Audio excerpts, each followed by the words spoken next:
Нема никаква законска основа за повторување или барање за меѓународна ревизија на предметите Монструм, Диво населје, Алфа и Алмир Алиу, вели за Телма шефицата на обвинителството за гонење организиран криминал Вилма Рускоска.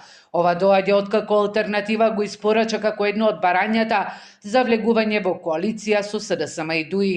Рускоска порача дека не смее политиката и правото да се мешаат од причина и што овие кривични дела не спаѓаат во дела против човечноста и меѓународното право, а особено што и предметот Диво населје е во Врховен суд.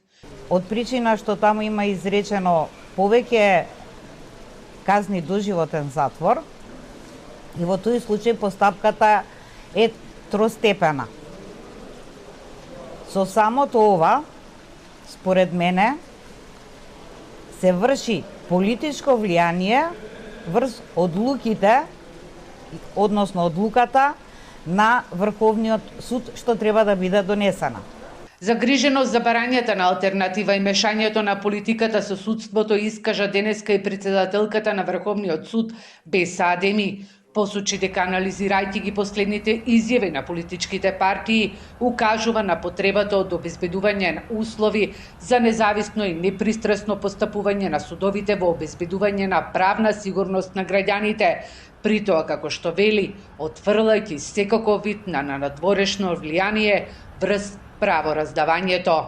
Судската одлука може да ја менува или укинува само непосредно повисок надлежен суд во постапка пропишана со закон, а по исцрпување на домашните правни средства може да се поведе постапка до Европскиот суд за човекови права. Посебно за одредени актуелни кривични судски предмети и досега истите се мониторирани од страна на представници на меѓународните организации.